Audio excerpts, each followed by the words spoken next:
Hey guys, my guest tonight, Craig Campobasso, is going to be talking about aliens and UFO hotspots.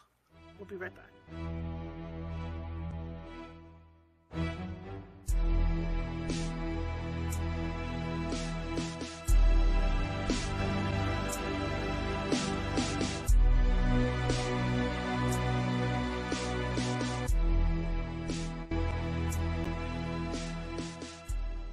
Grab your popcorn and snacks.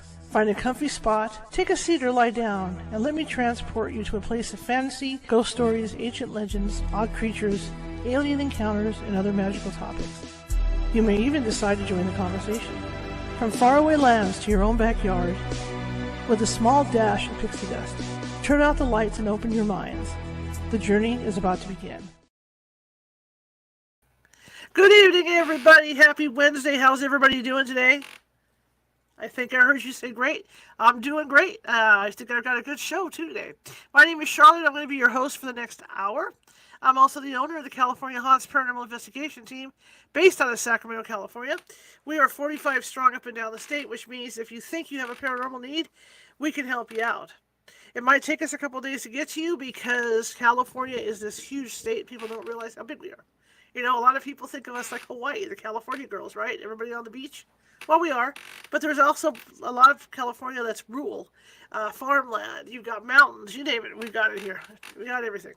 So, like I said, it might take us a couple days to get to you. And in the case that it does, we have mediums on staff who can phone you and talk to you about what may or may not be going on.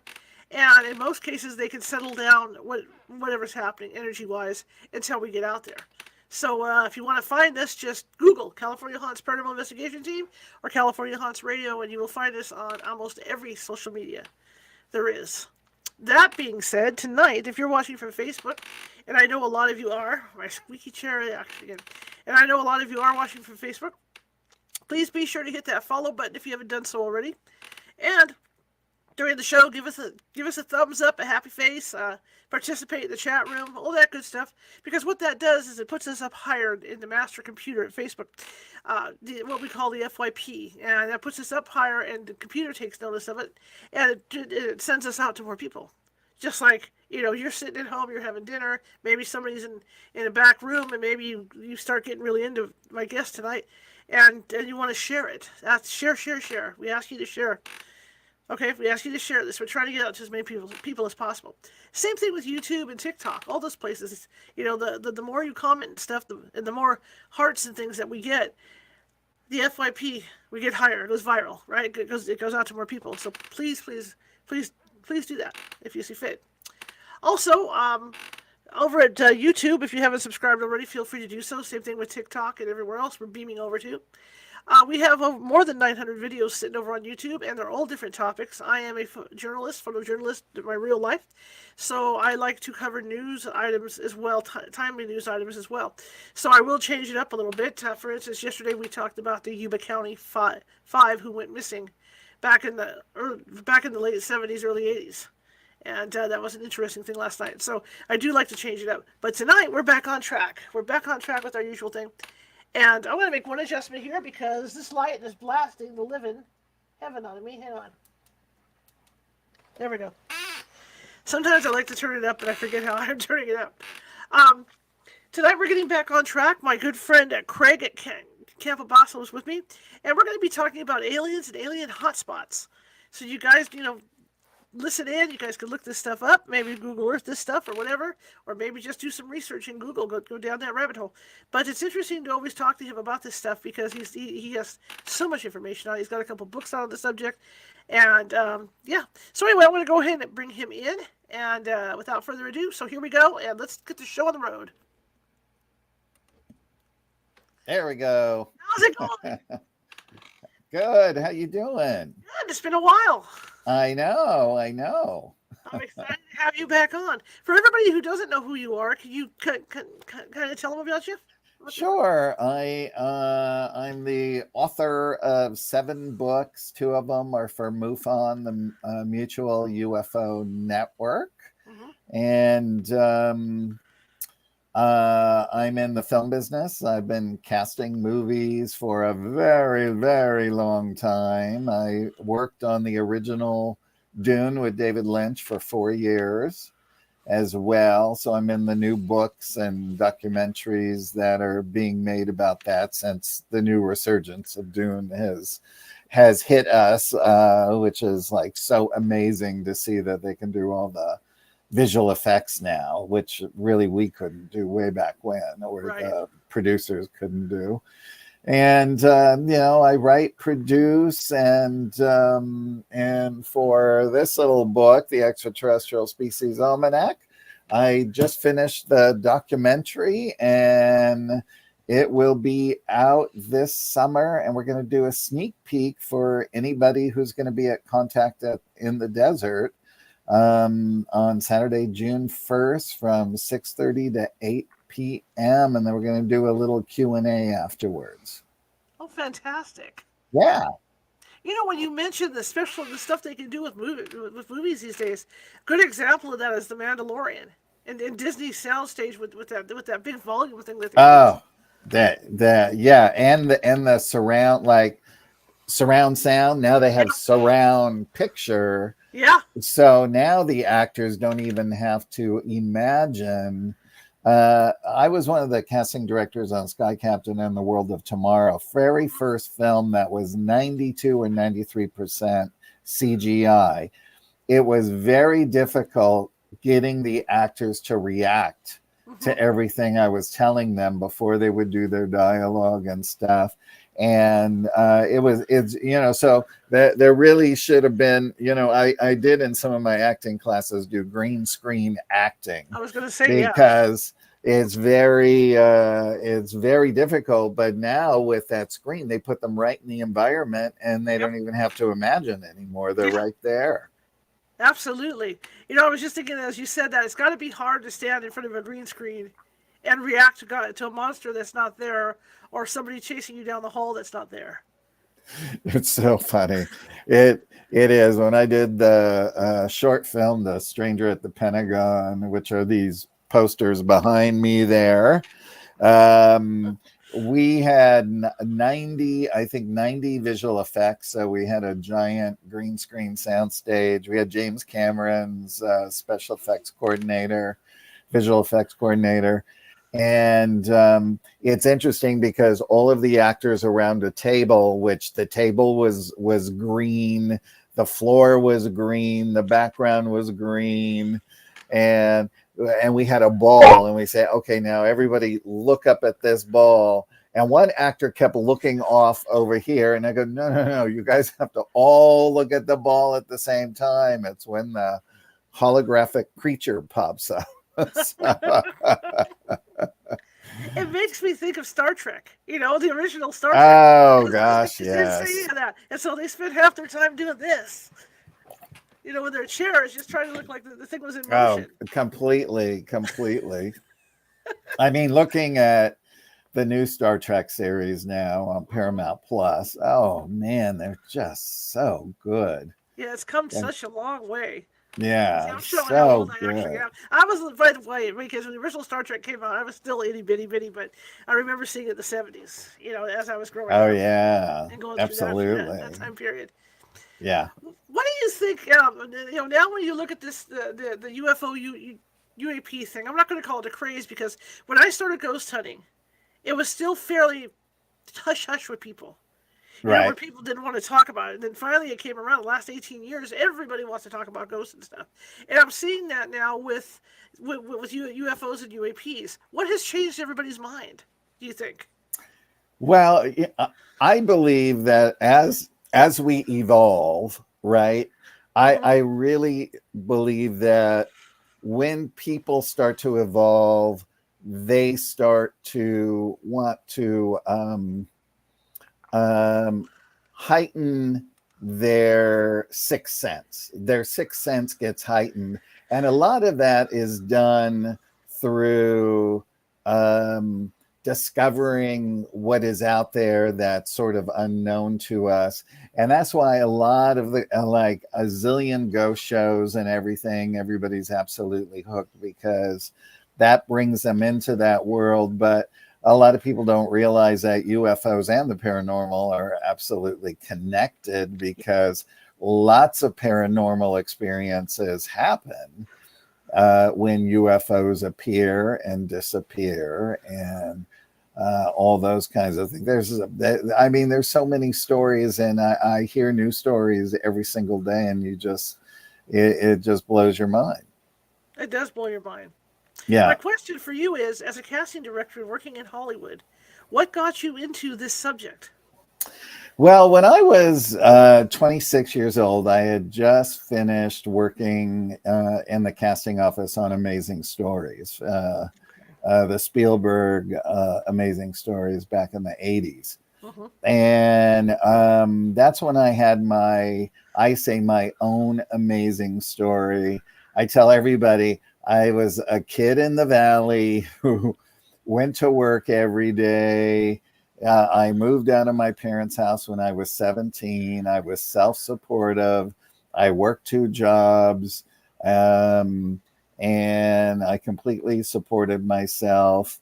And I just went out on the weekends like everybody else. And but when I turned 26, I had a major spiritual awakening, which made me start to wonder what was out there in the great big universe. The normal questions, Mm-hmm. the who, what, when, where, why, how do we get here? All of those things came. And then I started remembering things from a child Mm-hmm. that had happened to me that I had just stored in my memory banks. And one of them was when I was 10 years old. I did see an angel in my bedroom, but then I also saw an astral angel, I shall say. Okay.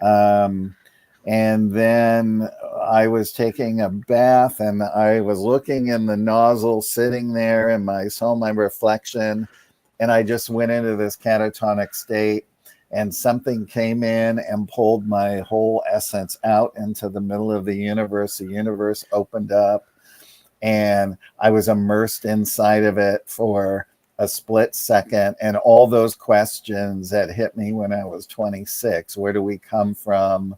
What's this all about? All of those things went through me there. I was thrust back in my body and then contemplated it, and then it was gone. And interestingly enough, even though these little things happened when I was a kid, Mm-hmm. I never discussed it with my parents. It was like it was either erased, or it wasn't that it was fully erased. Mm-hmm. It's just that it seems like it got stored so I wouldn't talk about it.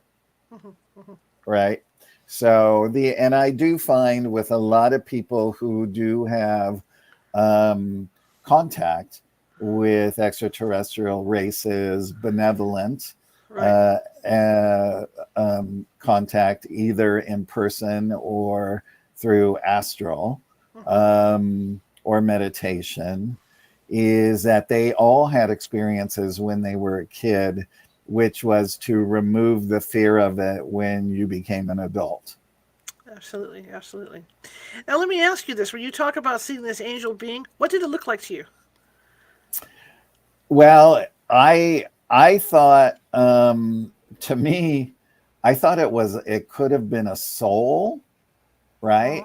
I thought maybe one of my parents had died, and I ran into their bedroom and I held my finger under their nose. And I was like, oh, they're breathing. Then I thought, oh, maybe one of my sisters died, and I Mm-hmm. ran in to their rooms, and they were fine, but it did have wings, right?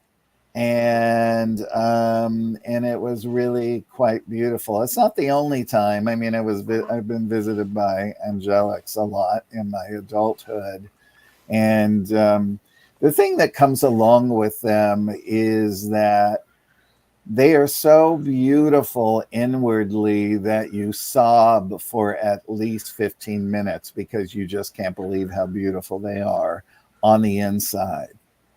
Right. I mean, their outer appearance is also beautiful, because in a soul's perfection, you're also going to be your ideal of perfection and Right. beauty. Right. Right. Right. And, but man, the inward stuff, you just sob and sob and sob. I was just thinking about. I had a couple of sightings myself. From what my neighbors used to tell me was at one time, one of the women who lived in this house was the sister of a nun, or a story like that, something like that. And the nuns would play badminton in my backyard. And so I was a latchkey kid, so I would come home, every day at like 2:30, 3 o'clock, and make a little food, and sit at what we call the breakfast nook area, looking out towards my backyard. And I saw this. I didn't see wings on it, but I saw what Right. looked like a white sheet go from my center divider into my fireplace. Yeah. And I saw it a couple of times. But Yeah. I also saw other things in this house, but they didn't look like that. And to me, that would be the angelic thing because it's all in white, like you say. Real nice Yes. white light. That's right. That's right. And that's how people can discern when they're seeing things. If they're seeing, bright white, that type of thing, even in orbs as Mm-hmm. well, it's a benevolent, and it's what you feel Mm-hmm. when you see it attached, Mm-hmm. right? And of Absolutely. course, like on all the ghost shows, they see shadow people, they see crawlies, they see all these different types of things. And so those are on the malevolent It's sides. all about the ratings, all about TV, All about the all ratings. about the ratings. Absolutely. It's all about the ratings. Absolutely. Let me ask you this: uh, you live down in Southern California. Rob Lowe had that TV show for a while where he was going around looking at weird stuff. Did you Yeah. ever have a chance to check out that stuff that's supposed to be off Malibu, off the coast? Well, I know of it, but Hmm. I'm not a scuba diver. So Right. I'm not going in that water. I mean, I don't need to know about it that bad, but I Right. do know about it, and I do mention it in the Hotspot book because I have a lot of friends that live in Malibu, Hmm. and they say a lot of times when they're up in the middle of the night, their windows look out straight Right. somewhere right on Malibu Road, and they Right. look straight out, and they see craft going in and out of the water all the time, Hmm. Hmm. When and you talk, especially and in no, Topanga Canyon as well. I had an uncle that lived over in off of Las Virginis, over in that Oh, area. So, yeah, so I'm familiar with the Pelican Canyon and all that area. That's why right. I mean, when you think about it, considering LA is so populated, that is a rural area. I mean, that whole It area is just nothing is. but canyons and stuff out there. Yes, absolutely, absolutely. So as far as hotspots, we were going to talk about alien hotspot or UFO hotspots. What are the hotspots in California? Well, I would say my favorite hotspot in California is Giant Rock and the Integratron because they're synonymous with each other. Hmm. Do you know about them? Have you I do ever? not. Tell me about this. Oh, Talk wow, to me this is about it. good. Come on to learn. That's all I Oh, come. this is really Coming on to good. learn. Hit me All with it. right. Well, I'll give you a capsulized version. The whole story I did put in the UFO hotspot book. And I was able to go into the Integratron archives, and they allowed me to use pictures that were never published before and things of that nature. So I had heard about this place called the Integratron, where people just felt this amazing energy, and they felt like there might have been somebody in the room that wasn't from here, like a human. Hmm. I just heard all of these stories, and I've heard about Giant Rock, but I never really quite put them together. So Hmm. how I first put them together was Dr. Frank Stranges, who wrote Stranger at the Pentagon, and I got a phone call from the historian of Giant Rock, who was Hmm. putting together a UFO retro convention on at the Integratron. Hmm. And she wanted us to be a part of it. So Dr. Frank and I were so excited to go there because it was my first time. So the sisters that own it are fantastic. And we drove down, they closed it down for the day, and we sat up on the second floor. And what I didn't know was that Dr. Frank was the MC of the early conventions that were held out at Giant Rock. Now, George Van Tassel who ran the Giant Rock Airport, right, worked for Howard Hughes, McDonnell Douglas, all of that. And there was a previous man who ran it, and he had taken dynamite and blown out a large cavity below Giant Rock where he made his home. So George moved in, his wife and two daughters into there, and he ran the airport. He just wanted to go out and have a spiritual experience in the desert. And so he began meditation and prayer under the rock. Interestingly enough, two people I know were with him in those early days. One recently passed. One is still alive. So I got everything straight from the horse's mouth, which was great. And he began channeling their space beings. And I was able to put some of those channelings in the book as well. But he is the very first channeler to channel Ashtar. And she told me, my friend Athena, she told me that this was the first channeling where he sort of fell over from the energy. All the other channelings were normal, but this one was powerful, and etc. So then we sort of flash forward. This is like 52. We're now in like 53. He likes sleeping outside on a cot because it's hot. Right. And he said it wasn't unusual for people to show up in the middle of the night. And for some reason, he woke up. He saw a man approach him. He went and greeted him. He said it was 5'6", short blonde hair, very kind, and introduced himself as Salganda. And when he turned, he said, "Would you like to... can I show you the interior of my ship?" And George saw the saucer there, and he was beside himself because, here he is. He had worked for these different Howard Hughes, for instance. He was really interested in how they flew. And these were very benevolent beings. The other men on the craft, all as well, were like 5'6" with short hair.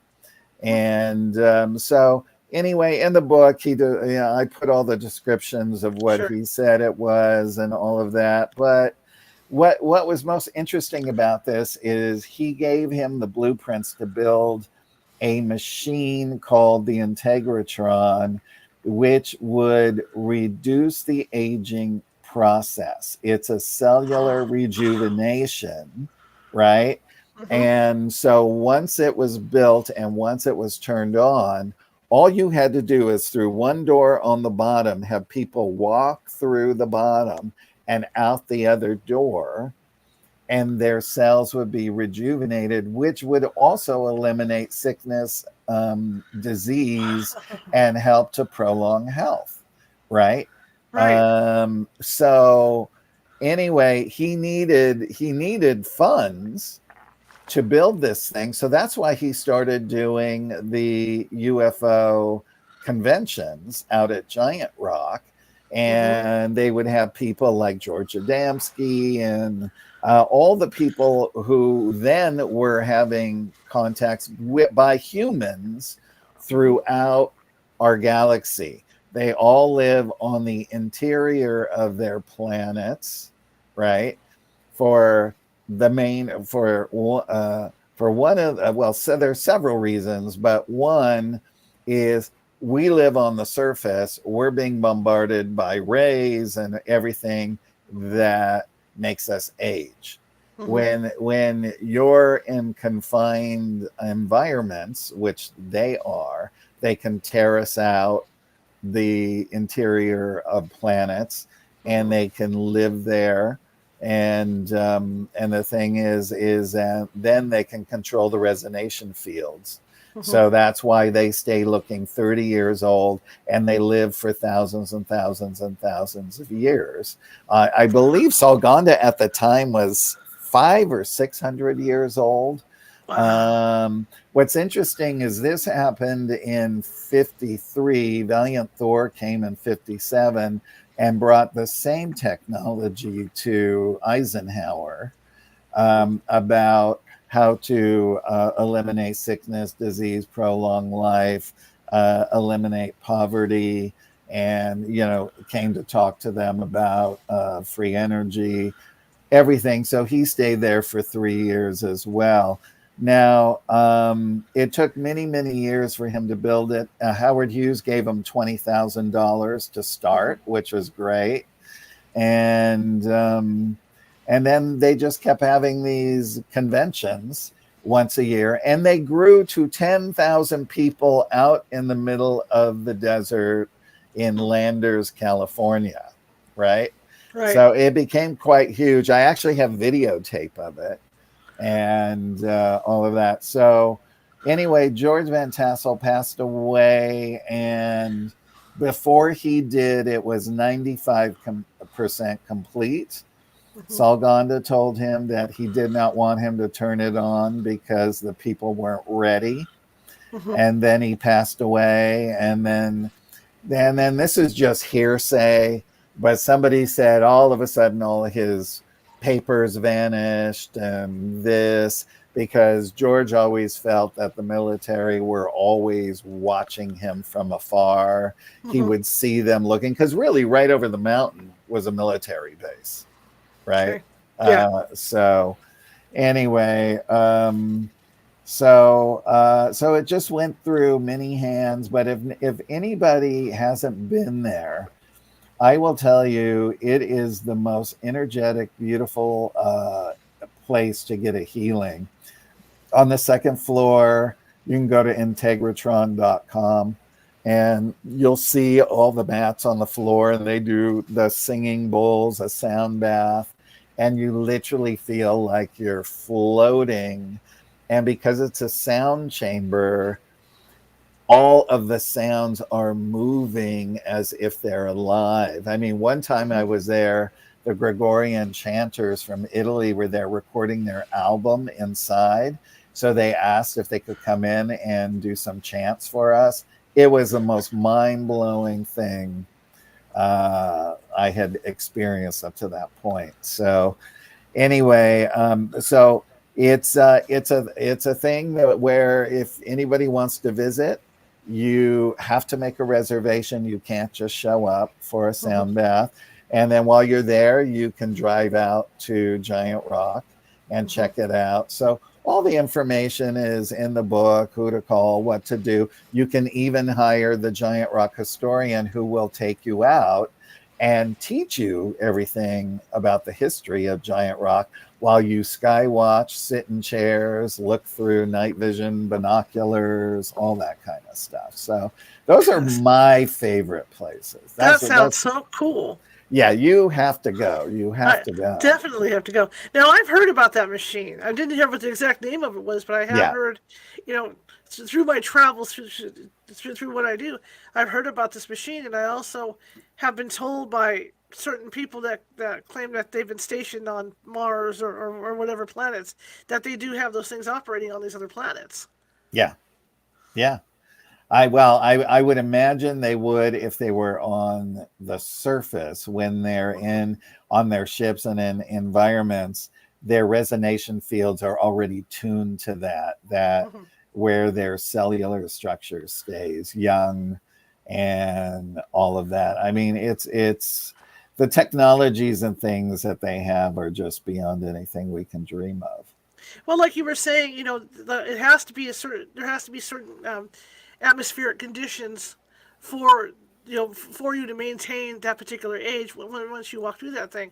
Do you think it's ever this would eventually, if they ever decide to use it, for the civilian population, do you think it would ever be used on the surface of Earth? Because I don't see what point it would be to use it. They'd have to have like a dome or something on top of the cities. Well, they could. But who's to say that you couldn't create that energy in your own environment at a certain point, right? As well. I mean, there's ways of doing it and ways around it. What's interesting? I'll just give you an example. Once Dr. Frank went to Las Vegas. Valiant Thor's ship is stationed at Lake Mead, right? And so they usually come and visit with him, and then they sometimes take him back to the ship. And I knew he was going, and usually he would call me when he returned. But that particular weekend, he called me, and I was talking to him, and I said, "You sound so young." I said, "Where are you?" He goes, "I'm on the ship." And I said, "Really?" He said, "Yes. If you walked with a cane, you don't walk with a cane. If you were blind, you were not blind. If anything ails you, you go back to perfect resonation." And at this time, he was in his mid 70s. Wow. So, I mean, to me, that just blew me away. I mean, he sounded like he was 23 years old. Wow. Yeah. Wow, that's almost worth it to be taken. They go stand out backyard and go, "Take me." Funny. You know, I mean, that's absolutely incredible. And I Yeah. can believe that, David. I mean, their technology's so far, ahead of us. I can actually understand that and see that. Yeah. And see that. How many alien races are there? Do you know off the top of your head, or I mean, are there Wow. thousands and thousands, or because sometimes you hear, well, there's 14 that we know of, and blah blah blah blah blah. But Well, I mean, when MUFON asked me to do this, I started compiling the races that I knew of, and I had about 120, but they told me I had to keep it under 300 pages along with the artwork. But just to give you an idea, the Alpha Centaurians say that they know of 1,019,000 civilizations on other worlds. Now, the Urantia book says that Earth's registry number in the universe is 5,342,482,337,666. wow. So it's quite, and you have to remember that there's also interdimensional, there's, in everything that we talk about. And so I decided, I had heard Paul Hellyer, the former Canadian Minister of Defense, who actually avidly spoke about the alien races or extraterrestrials that have been visiting Earth that he knew of. And he'd been an advocate for that his whole life. And towards the end of his life, he said he knew of 82 races. And I thought, if I can fit 82 races in here, that'll be my homage to Paul Hellyer, right? So I was able to just squeeze that amount in and get it in there under grays, reptilians, hybrids, and Nordics. And there are some insectoids and things like that as well. But we go a little. What's great about the documentary is it's an expansion of the book. You're going to hear from the man who's been visited by the Clarions in person for years and years and years, who's sharing pictures of them. They're human, but they look a little different, right? They look a little different. You're going to hear from a man who has been on the Alpha Centaurian craft over 100 times. Wow. Right? And they really are, Alpha Centaurians are really focused on South America because the people there are much more benevolent. They have much more heart because, when you're in a poorer culture, Mhm. like a lot of them spread out um, in lands where they don't have access to medical or anything like that. If their food doesn't grow, they don't eat. So Mhm. they really are there a lot, and they help them with their food. They do tend to their people if they're sick, and help to heal them. But I have known, well, I have met three, no, two men who are contactees for a long time, but Mhm. then I've talked to another who lives nearby me who's also a contactee of theirs. And then the very first man I ever heard of was in the 70s or 80s, um, of a man. And it's the same beings, that the same man, the same Alpha Centaurian and Mhm. his wife or partner. His name is Antaral and her name is Ivika. And so they just come and visit them, and then they actually showed themselves to some people in one of these groups, they which was prearranged out in Mount Shasta, out at Sand Smash, Flats. yes. Yeah, and a good friend of mine was there, and he saw the ships come in and light up the forest, and they appear to what they call through a zendra. And Mhm. a zendra is a portal, but what's interesting about the portal is when you're seeing them in the portal, if they're on their home world or if they're on their ship, if you walked over the threshold, so would you be on their ship or on their Wow. home planet, right? Wow. Yeah. Which I found Wow. fascinating. He's 8 feet tall. There were supposedly a variety of beings that were there. Um, my friend said he waited, he was not picked to go and meet them, Mhm. but everyone else in this group of 50 was sent back to camp. He said, I stayed out and watched it from about 100 or 200 feet. Mhm. And when the people came out, he said it looked like what Moses must have been like after he saw, spoke to the burning bush, Hmm. right? Wow. Yeah. Right. And some people were quite freaked out. Others, it was quite a revelation, and that kind of thing. So, they are really, really here trying to make contact, because the more and more than people talk about it, like us, we're talking about it. People become more familiar with it. The more familiar with it, the less fear that they will have. Absolutely. Question in the chat room is there an alien race that resembles like octopus? Well, in the rival, there is. But I wouldn't doubt it. I wouldn't doubt it, since they are such intelligent creatures. Mhm. Yeah, but I've not come in contact with any. No.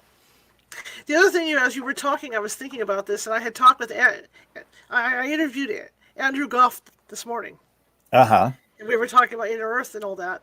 And something I was thinking about, how over the centuries, the Egyptians, well, they didn't disappear, but things like the Mayans and the Aztecs and the Romans had gotten so far with their technology that they literally disappeared.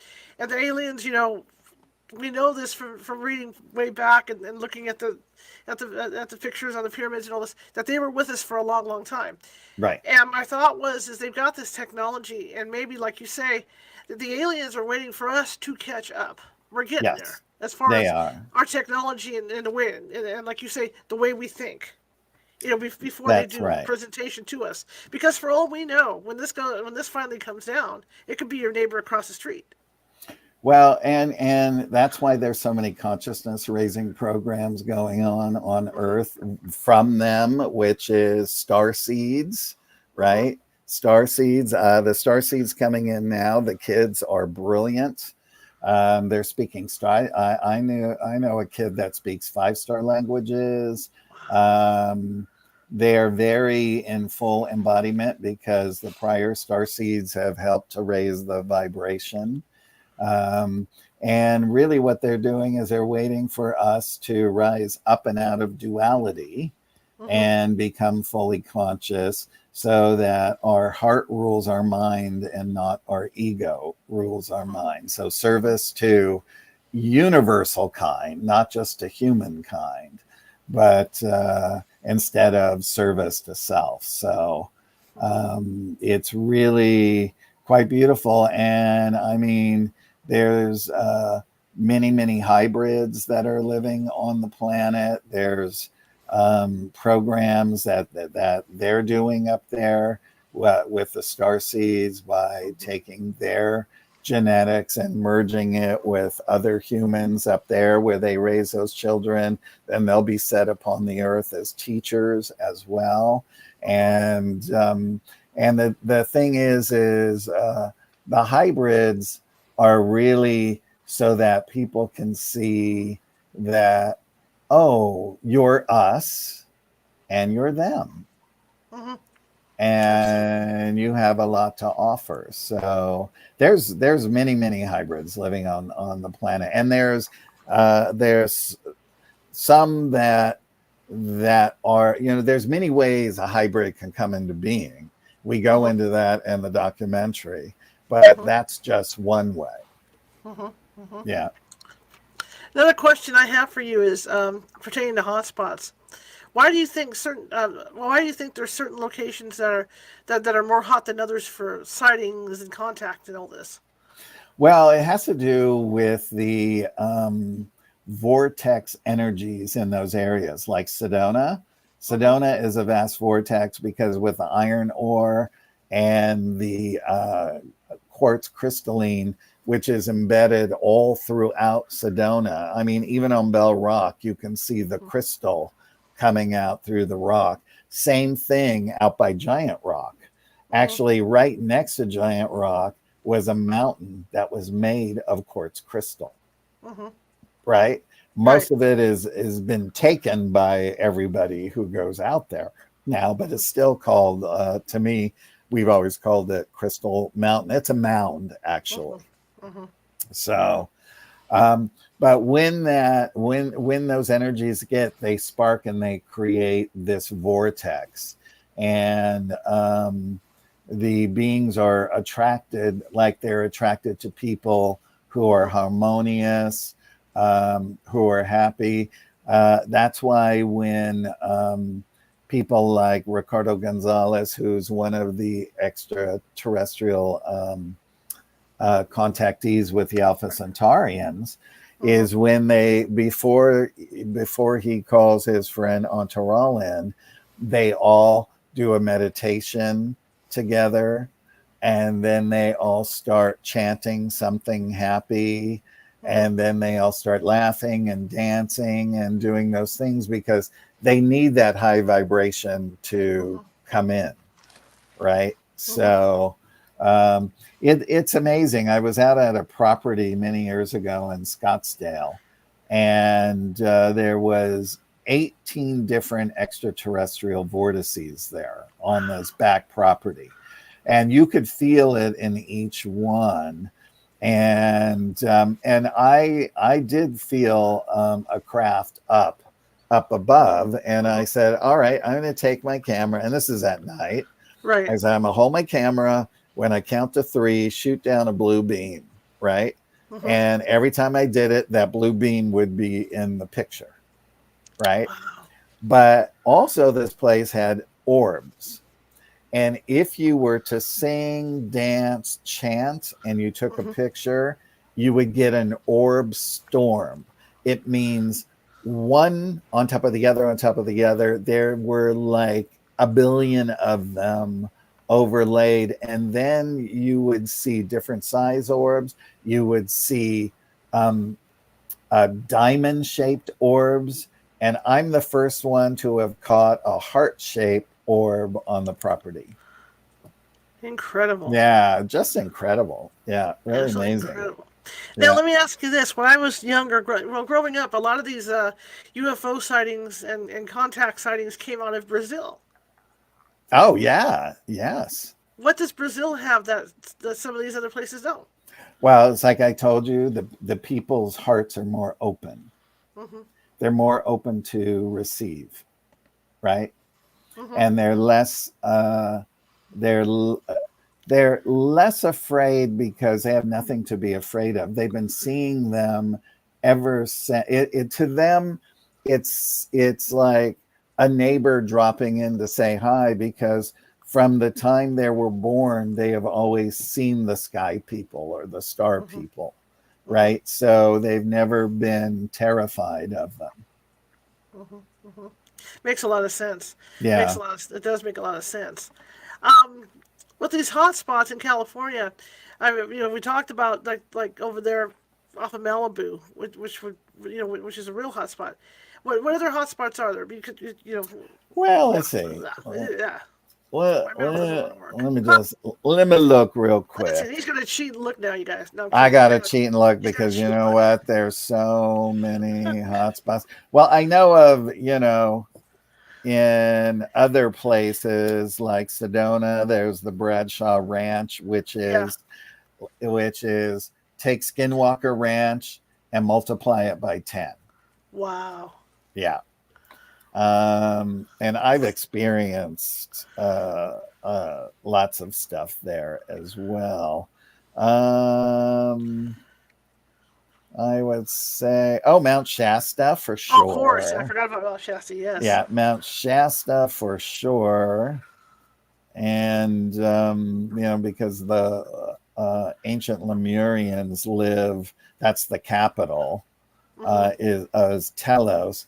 And when they first arrived, like hundreds of thousands of years ago, um, they were living mostly on the surface all over California, and their whole, I guess if you wanted to call it a state or whatever, was called Telos.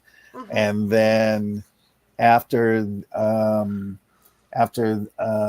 Atlantis and Lemuria and all those things went asunder, before that they had began moving underground below Mount Shasta, so they're a part of Agartha. Mm-hmm. And there's many cities and towns. We go into that in great depth as well.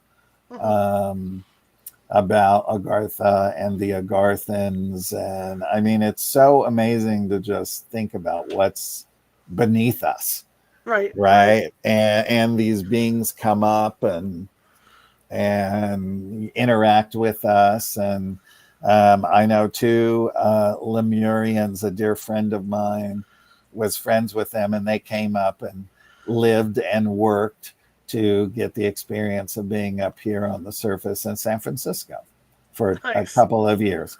Other extraterrestrials as well who have something to do with Earth do have to come and live here and Sure. integrate with people. I think it was the Koldashans in E.T. Almanac, their pilot, whose name was Valdar, and he had to live in Italy, Mm-hmm. and he was there for a couple of years. But one of the people that he friended was an actual starseed from where he's from. So eventually he came clean to him, and he was more open to it, and they started a little group. And then once his 2-year tenure was done, he went back out and did his job as a commander up in the skies. So Well, it only makes sense though. I mean, if you're gonna work with another species, it only makes sense to kind of integrate with them, just sure. what their likes and dislikes and customs are and stuff to make that transition a lot easier, and for you to Yes. understand it better as well. Right. Exactly. I Exactly. have a question about the reptilians, because there's a lot of stories out there, from different contactees, talking about how you got your good aliens and then you got the ones like the reptilians and groups like that. How does that work with those good and bad factions, or are the reptilians as bad as people say they are, or? Well, here's the thing. There's good and bad in every race, even in the universe, right? Right. And I think the ETs have put it best. They say blame the individual, not the race, Okay. right? And yes, there are bad reptilians. There's bad humans. We know that. Absolutely. Oh yeah. You know, Absolutely. we live with that on a daily basis. But um, there are, and a lot of it comes from experience. We in the documentary we have an incredible draconian section that will blow your guys' minds. Mm-hmm. Um, that even goes into some other things that people haven't heard of, Mm-hmm. and but there's also benevolent ones, and I know people who are visited by the benevolent ones all the time, Mm-hmm. right? And what's interesting is that in those people, I feel that energy within them. So I know that's where they come from, Mm-hmm. right? They're a star seed from there, right? Mm-hmm. But they're benevolent as well. So um, it's interesting because it's just that they're so frightening looking, I Right. think, is why we have such a fascination with them, Mm-hmm. right? Right. Because they could be the most horrific looking thing and be totally evil, but then on on the other side of that, they could be completely frightening looking and be Mm-hmm. so sweet and benevolent on the inside, Mm-hmm. Mm-hmm. right? Right. So It it's a makes lot sense. of different, yeah. I always get a good laugh because the Sacramento Zoo has the children's playground, and one of the things that's featured there is a merry-go-round, and the merry-go-round features 7 foot tall praying mantises with their legs like that. So every time I see a kid get on that thing, it makes me laugh because I think, really, you know, whether that Wow. was done just as part of the let's study insect thing at the zoo, or Right. maybe somebody at the zoo is, is an alien. Who knows? But That's it's true. hilarious to watch because they've got all these giant insects and stuff. Well, I'll tell you, in my research over all these years, there's not been much on the mantis beings. People would usually get one visitation or see one on a ship and not really quite understand it. Hmm. But I have a mantis hybrid who is in the documentary. So people are going to get a good earful about, the mantis beings and all of that. I mean, I've always found them benevolent, Hmm. and in times where I know that I have had experiences, or in the early days when an experience was coming, there Hmm. would be a praying mantis over my door that would be there for 3 days. Wow. Okay. Right. Once in Sedona, after an experience, I it was in in the room that I was staying in. I went and took a shower. When I came back out, praying mantis laying perfectly dead on my pillow. Wow. Right. Another time when I went and did a conference in Mount Shasta, they put me in a very seedy motel. I did not feel safe there. Hmm. Lots of partiers and, all of that. Hmm. And the minute I arrived at my door, there's a wooden block on the door with the number, Hmm. praying mantis right on top, stayed there Wow. the entire time I was there for the conference, and until I left. Like it's protecting So you. That's pretty they awesome. are, yeah, they are. I mean, it's amazing. Well, now you make me wonder about the mantises because as a kid, I remember they were always in my backyard. I was always one of these kids that would let them crawl all over my hand. You know, I have a jar with at least one or Right, two every right. week full with these praying mantises in there. So now it makes me wonder if I wasn't having visitations during this Well, time. you might. I mean, interestingly enough, at the Bradshaw Ranch, there's a couple of acquaintance that I met at Contact last year. They go out there. They were on the recent thing of Skinwalker Ranch, the one where they do it beyond Skinwalker Ranch, Right. and they were going through it with them, but they had shared with me that they had seen mantis beings on the property as well. Nice. Yeah. Nice. Nice. So what's next for you?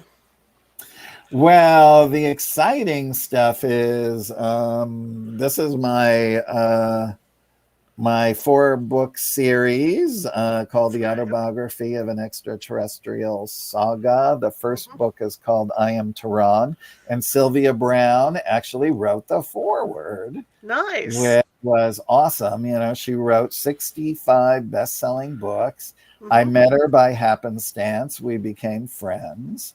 And when I finished it, I asked her if she would write it, and she read it in a night. And she called me and she said, I will definitely write one for you. She says, I have 3 publishers. They always ask me to write forewords, and I always say no because I didn't believe in those writers. She says, so I did one at the beginning of my career, and you will be my second. That's awesome. I thought that was so great. And so I just finished 2 prequel books to the 4-part book series, which is great. And by the way, they're all illustrated as well with incredible things. And then, of course, you know, we're just gearing up for the big release of the documentary. And I'm looking forward to that. So if anybody wants to see that, you know, if you go to like my website, if you go to strangeratthepentagon.com, you can watch the short film there, or the short films on Amazon Prime as well. But if you subscribe, when the documentary comes out, you'll get a notice when it's out, when you can then go online and rent it or buy it. We'll have DVDs available as well. The other book site for the Tehran books and the UFO Hotspot and the ET Almanac is autobiography of an ANET.com. Okay. Yeah. So very cool. Very cool. Thank you so much for coming on. It is always so fun to have you on. Thank you so much. This was so much fun, and it's like flown by. Yeah. We'll have to get you on again. How's that sound? I would. I'd love that. All right. Well, Craig, you have a great rest of your evening, and thank you so much. You too. Bye, everybody. See if I can get the button right this time. There we go. All right. It's always so fun to have him on. You learn so much. Tomorrow, we will be talking cryptids with our good friend Stan Gordon. That will be a phone-in interview, so we'll be doing that. So I'll be here at 6:30 p.m. Pacific for that. I do have contact information for Craig if you guys would like it. And it was a very interesting show. And now I'm going to be wondering for a long time about the mantises that used to come visit me, right? If you like the show, share it with 5 people. If you hated the show, share it with 5 of your enemies. I'm trying to get the word out, equal opportunity. We're inching towards that 1,000 subscriber mark on YouTube. We're doing really good over it with you guys on the RSS feed at Apple and iHeartRadio and all those places. I really, truly appreciate it. So here is Craig's information for you, and then I will let you guys go. So here, let's rock out of this. Here we go. Websites are strangeratthepentagon.com, autobiography of Annette.com, and at CraigCampobasso.com. The books: Extraterrestrial Species Almanac, the UFO Hotspot Compendium. I almost said compensation. Okay, compendium. Okay, and there's the book, I Am Tehran, and he has several books in that series. You can get those books on his websites. In fact, the author makes more money if they sell them directly off their websites. However, you can still get them at Amazon as well. Okay, guys, I'll see you tomorrow, 6:30 p.m. Pacific, with Stan Gordon. Have a great evening, everyone.